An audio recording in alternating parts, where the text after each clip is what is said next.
On est parti de l'Europe, nous sommes à Istanbul, nous avons traversé le Bosphore et nous sommes maintenant proches de la rive asiatique. Regardez là, vous voyez les gratte-ciel, c'est la partie européenne. Et après, toute cette partie où il y a le bateau, les grues, c'est la partie asiatique. De ce côté-là, regardez, il y a un bâtiment très intéressant. C'est la gare de Haydar Pacha.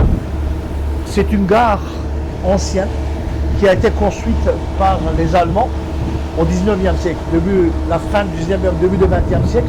En réalité, c'était la période où l'Empire ottoman avait une relation historique avec les Allemands. Les Allemands, ils ont voulu construire un chemin de fer de Berlin jusqu'à Bagdad. Et c'était la gare qui a été construite pour ce projet-là, parce que d'ici, ils voulaient partir vers le sud-est, vers Bagdad, vers l'Irak actuel. Et après, à la période de la République turque, le projet a été abandonné après la Première Guerre mondiale. Et pendant la période de la République turque, après 1923, ils ont utilisé ça comme une gare de train. Il y a à peu près une quinzaine d'années, le trafic a été arrêté. Il y a eu un incendie, la toiture était totalement partie en fumée. Ils viennent de finir les travaux de la façade et du toit. Maintenant, ils vont transformer cette gare en une très grande bibliothèque. On est toujours sur la rive asiatique. Si on a quitté l'Asie, nous sommes sur l'autre rive. Ce voyage est très agréable. Quand vous arrivez à Istanbul, souvent les gens se demandent est-ce qu'on va dormir sur la rive européenne ou sur la rive asiatique? Qu'est-ce qu'on propose? Moi, je vous propose que vous pouvez dormir sur les deux rives, mais c'est une histoire de choix. Si vous voulez sortir la nuit, si vous aimez les bars, si vous aimez les restaurants, la vie quotidienne d'Istanbul, il faut dormir sur la rive asiatique. C'est très facile l'accès à l'Europe. Vous prenez le bateau, en un quart d'heure, 20 minutes, vous êtes sur la rive européenne.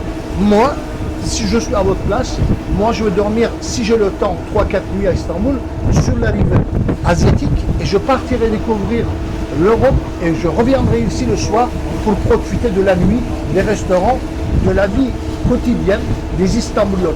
La rive asiatique, Kadıköy et Üsküdar, ce sont deux quartiers qui sont magnifiques. Voilà, ça c'est un bon choix. Mettez ça de côté. Alors si vous aimez l'histoire et vous voulez voir que les monuments, les musées, dans ce cas-là, vous pouvez dormir à Sultanahmet. Si vous avez 2 ou 3 nuits, ça aussi c'est un bon choix.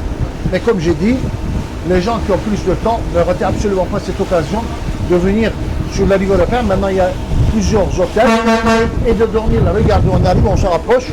D'ici dans 5 minutes, on va descendre, on sera à Kadıköy.